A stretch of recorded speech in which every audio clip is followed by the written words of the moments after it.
Manipuri miyamna maruina Imphal City manungda leriba miyamna Imphal City asi smart city olakpa matamda kari karamba khudongchaba thabaksin paikhathanba pambage haibadu khangnabagidamukta aina hojik leijariba asi Khwaimman Kaithildani mafam asida leriba miyamna Imphal City na smart city olakpa matamda kari khudongchaba sing paikhathanba pambage haibadu amutang khangminasi Oja gi mingam tai biu ai imo Oja khoi laksai impact news ki makai ni ko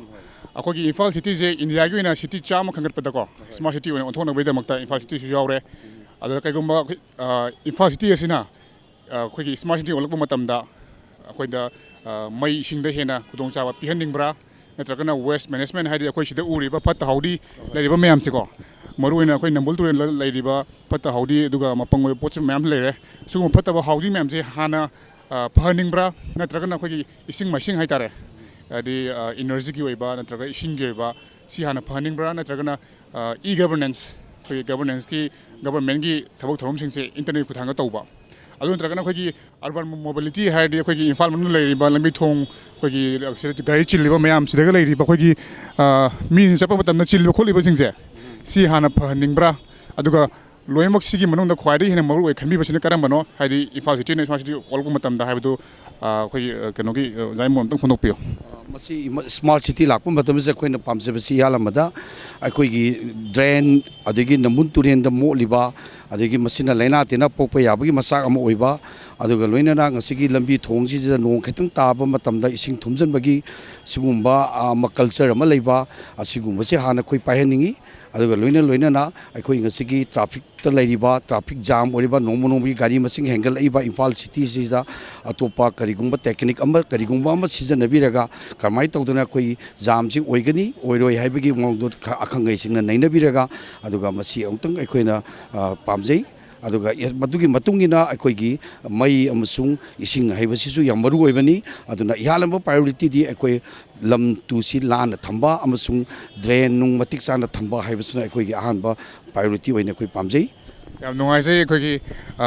Imphal manungi ena hojik yamna modliba miyamna chatpada mai khumaga manam nam thibadagi mai khum chatliba si hana phalagadi mathang tarakpada tamtamna pharakani haibi wafam thamlai makata na khoi Khwaimman Kaithil khoi kaithin bhambiri ba ima singna khoi Imphal City na smart city olakpa matamda kari karamba apama sing phondorakpage haibidu amuk miyang tangminasi Imphal City na smart city olakpa matamda khoi Imphal gi manungda maruina Khwaimman Kaithil bhambiri ima singna kari kanma khonthang sing lakhotpa pambage haibidu hojik khangminase ima khoi laksari se impact news ki neba ko ado Imphal City na smart city olakpa matamda mai sing phagatpa pambibra natraga bazar se luna nan thama pambibra natraga lambi thong phanma pambibra habi bazar si yam luna nan ko yam phajana thamba pame maramdi akhoi gi sida leiriba drain hina mosaladi akhoi de laina tina pokadoini aduga ising ma singju yamna phanba aduga akhoi gi barom ni tin ji jo mathakta leije Haradi nupi nupa to khai re me khujiti nupi nupa pulap punchale ko aduna sisu yam luna nana leiragadi akhoi mapalongi lebak lomdadi yam thina nali adu sorokta phambasi amada jumoidi phamande adu se machen mokta hande koi Manipur gi di polam chare huntongani ama tare huntongani adu drain nung si loi nan bai ma hoi adu ki mati nalagadi akhoi da sulaina tina si poyeba yam nungai je khoi gi luna nan leiragadi akhoi gi lena tana chendaba yamna luna nan ba Kaithil lama oiduna malemda sak tak leba sugum laba Khwaimman Kaithil asi hena sakot purakani haina khoi imam na phonokpiri makhata na khoi Khwaimman Kaithil la kaithin phamiri bi imam dagi amuk kari karamba khonthang lakolagadi Imphal City si hena afaba amani mine masak khangba city mo oidagi habido amuk khangminase akhoi Imphal Shahar sigi akoi base hojik amot pana ngakta ngai re aduna amot pa mayam si sengdokpiraga hojikti matam phatabanina laina tina jat mayam pokpanina ko sigumba mayam sida ngakthoknabagi dama yariba makai Imphal Shahar je luna nana thambiba adui mataida gari mayam chalibasisu mpham chan thalaga Imphal Shahar je yamna nungaiba mawongda thammaningi Imphal City na smart city olakpa matamda khoi Khwaimman Kaithil family bi ima singna khoi Kaithil asida natana Imphal manungda yamna mod pa leiriba amor kai mayam leiriba si